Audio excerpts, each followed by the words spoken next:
Now I'm coming back to you guys from what appears to be an over-decorated jail cell. I don't even know. I hope you guys missed me. Nope. Honestly, I definitely missed you guys. I definitely missed staying up 20 hours to edit a video. So many fun memories. Coming back to you guys after like a month to give you guys a yearly review all the way in the month of February.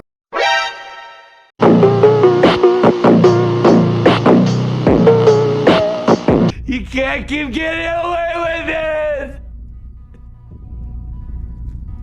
it! You can't keep getting away with it! 2022 was kind of like a good year for fashion. Was it? It was decent. It was better than at least 2021. But 2022 was quite good. It was the year when people finally put down the Air Force Ones and the Nike Dunks and were like, bro, we're gonna do something completely different.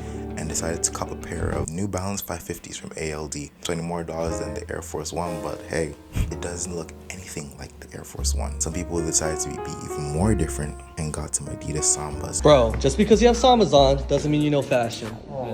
You know, the soccer shoe that was just completely reinvented to go with your everyday parachute pant. And I can't lie, I have nothing to say about this. I don't really mind the 550 at this point. Just too many people have it. That's why I'm never gonna get it. I myself have succumbed to the New Balance craze and I decided to get a pair of 2002 Rs. I really have no problem with it. New Balance kind of came into its own this year and kind of rejuvenated itself. If you told me to bet on New Balance become more popular than the whole state of Connecticut, I would not have taken you up on that. I really like the collabs with ALD as everyone really rushed for those and I can't blame them. I think what sets this apart from the Air Force One is the fact that if you're gonna cop a pair of Air Force Ones, they're gonna be all white. Who's going to cop a pair of green and blue Air Force Ones? But the thing about the 550 is that you really wear it with more than all white, which is what allows you to like elevate with what you're wearing, you know, because obviously all white goes with everything. You can only wear your all white Air Force One so many times until someone at least steps on you or it gets like creased and then you have to buy it again. Really deep down inside me, the hype beast in me really loves the shoe, but on the outside it's more like a, you know, you see the shoe and it's like, oh, you have it too? Yeah, I know, right? I literally saw like 50 other people with that exact same pair, but you know, and honestly, just to wrap it up, and honestly, I'm just happy to see the Nike Dunks go. It was about time. Since we're talking about 2022, we have to talk about SGA. Honestly, this man is really the personification of the let him cook meme. I don't know how somebody comes in on a regular basis dressed that well to a job where you don't even wear the same clothes. You know, I feel like he really came into his own this year. Not to say that his other years were bad or like just not good, but I feel like he really got his flowers this year, even becoming GQ's most stylish, or was it most fashionable man, which is a really big thing because I've never seen anybody able to take the crown from A$AP Rocky. Honestly, I'd say he was quite quiet this year because obviously he was having a kid with Rihanna and priorities. But I feel like anytime anyone wants to talk about like people that dress in the NBA, what really comes to their head is just SGA. But people like Tyrese Halliburton and D'Angelo Russell have really been putting it on this year. Lastly, we have Kyle Kuzma for the NBA players. Did you see how he arrived today? Oh, wow. That is... It is wow.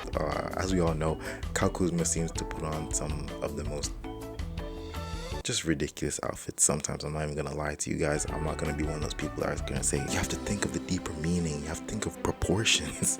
Proportions. For the most part this year, he was decent. Same thing about his basketball. I'd say that his outfits are better than his basketball, but there's always next year, you know. Now we have to talk about fast fashion. I don't know what kind of meeting all the fast fashion brands had this year, but these guys were on their A game. I cannot think about how many children are slaving their hands away in that sweatshop just to make this. I cannot think about how many children's hands and fingers have just been mangled just to make this. H&M, you are charging me $40 for a hoodie.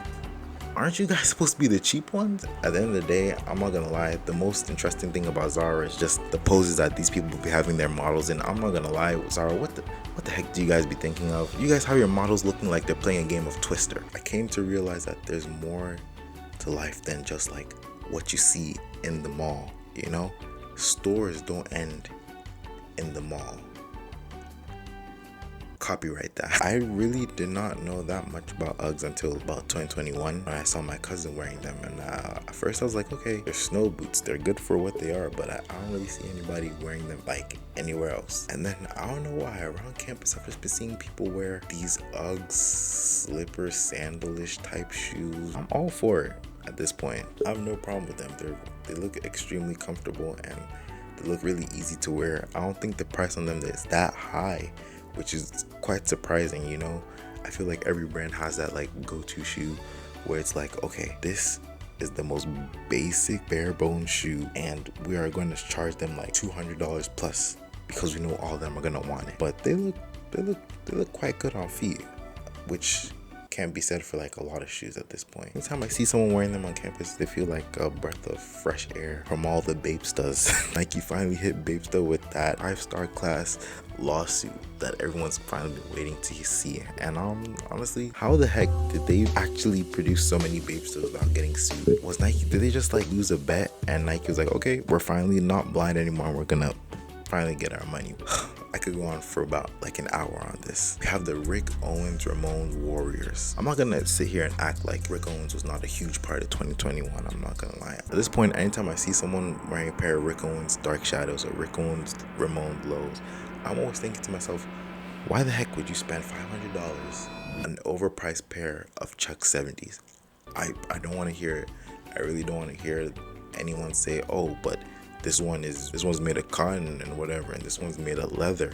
No, they're almost the exact same shoe. Am I gonna act like I didn't want a pair of Rick Owens Ramon in early 2021? Oh yeah, no, I would have sold my mom's wedding ring to buy a pair of those shoes. But after some time, I was like, why do I want these shoes? And I'm probably still gonna get a pair of Rick Owens at this point, but I've just seen way too many pairs to the point where I could probably lace those shoes up in my sleep. I'm gonna be rich before it's over. I ain't tryna live life low risk. I ain't tryna get by.